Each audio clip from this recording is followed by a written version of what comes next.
भगवद गीता में अर्जुन के पूछने पर भगवान श्री कृष्ण बताते हैं कि धरती पर जिस प्राणी ने जन्म लिया है तो उसकी मौत भी निश्चित है। यह एक ऐसा सच है जिसे बदला नहीं जा सकता, परंतु क्या मरने के बाद हर किसी को मोक्ष मिलता है?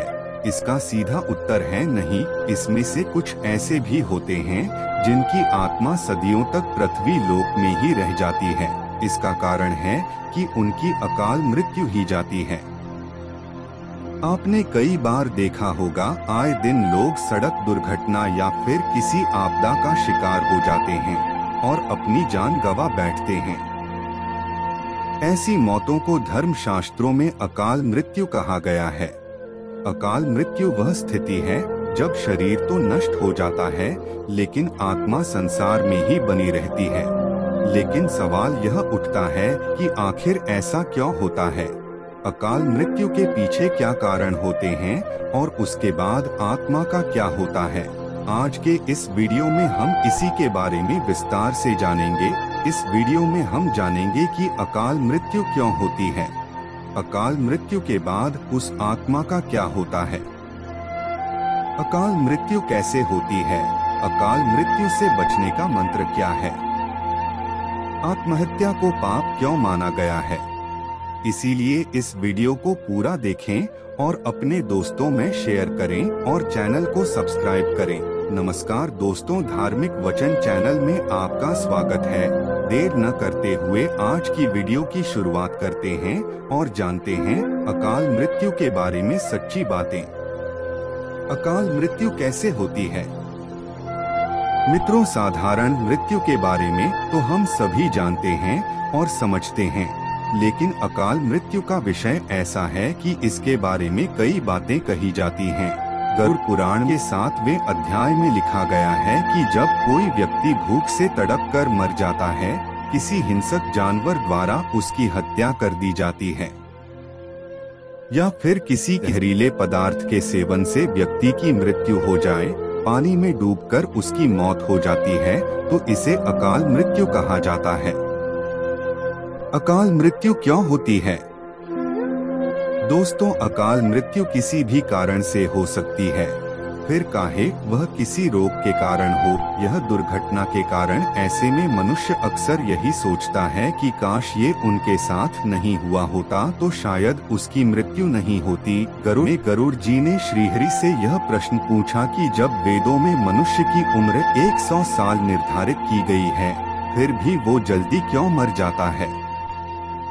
श्रीहरि बोले, जब कोई व्यक्ति जानबूझकर धर्म का त्याग कर देता है या उसके शरीर में इतनी ताकत नहीं रहती कि वह धर्म कार्य कर सके, तो व्यक्ति की अकाल मृत्यु हो जाती है।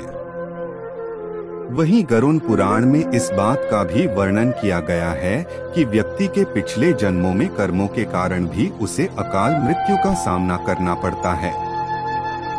देखा जाए तो हर इंसान का कर्म ही उसका धर्म होता है। मनुष्य की मृत्यु तब होती है जब उसके पास अपने इन कर्मों को निभाने की शक्ति या इच्छा नहीं होती। इंसान को उम्र भले ही 100 साल हो, लेकिन अपने कर्मों के जरिए वह अपनी उम्र को ही नष्ट करता चला जाता है।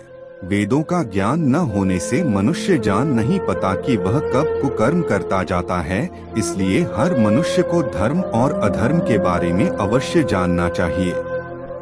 अकाल मृत्यु के बाद आत्मा का क्या होता है? गरुड़ पुराण में विष्णु जी यह भी कहते हैं कि मनुष्य के जीवन के 7 चक्र निश्चित हैं।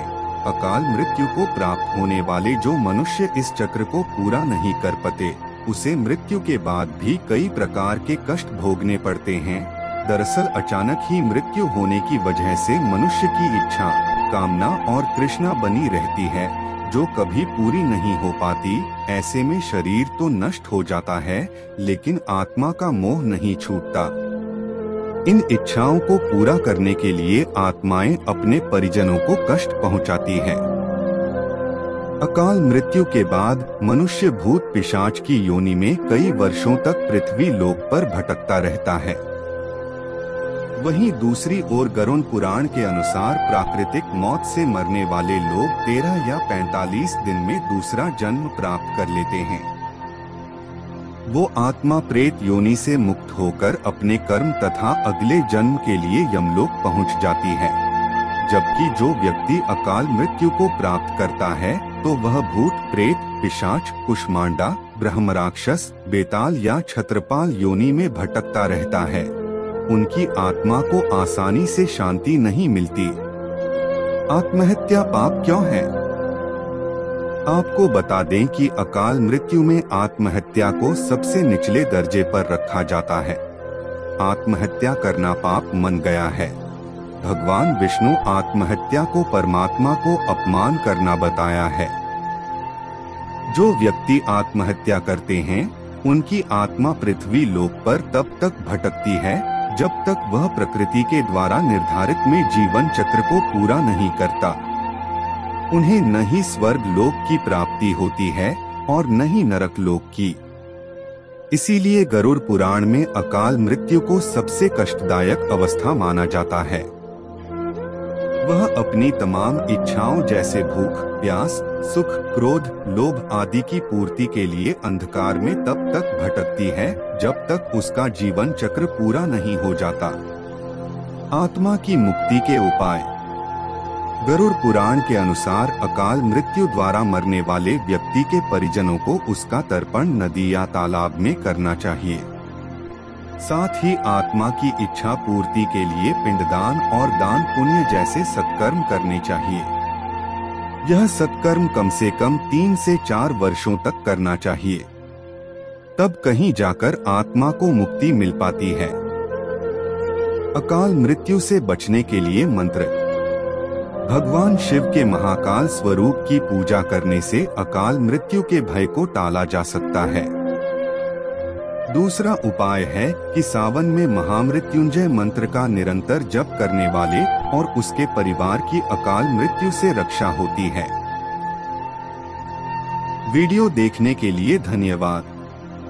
जानकारी पसंद आई हो तो वीडियो को लाइक, कमेंट और धार्मिक वचन चैनल को सब्सक्राइब करें।